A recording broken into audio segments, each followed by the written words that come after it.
chicas, hoy haremos un microondas con cosas reciclables y los materiales son materiales y herramientas, cajas de zapatos, silicona, pintura, pinceles, reglas, tijeras, marcadores, cuchillos, camisa vieja para pintar, cargador viejo, carbón, cierre mágico, acrílicos y agarradera. Lo que haremos es cortarle una ventana y pedirle ayuda a un adulto.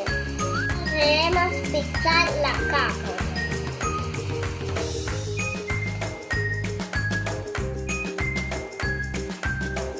Mientras la caja se seca, con estos palitos los pegaremos con silicona y los pegaremos así. Después de que la caja se secó, por atrás la vamos a borrar con papel blanco y con pegamento.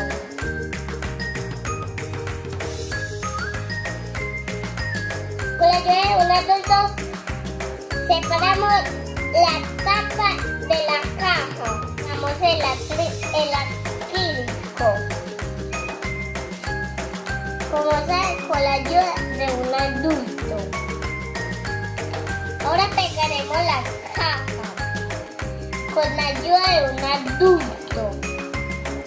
Ahora se pega la tapa de la caja. Volvemos a la tapa y a la caja. Ahora pegamos la base del plato.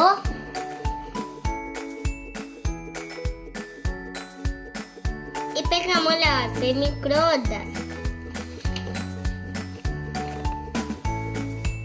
Pegaremos el reloj, la manija y los números.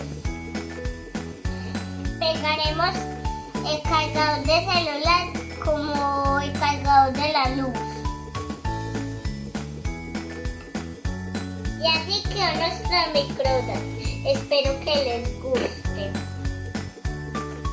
La caja mide 23 por 17 centímetros. La ventana mide 11 por 10 centímetros. 7 centímetros de diámetro. El fondo es de 9 centímetros y medio.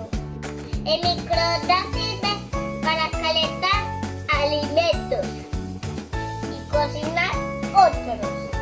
Me gustó, hace muchos videos y hace muchos errores. Algunas dificultades. Algunas dificultades. Dificultades. Dificultades. Dificultades. Problemas. Borrar la caja por dentro y quien me ayudaste se quemó.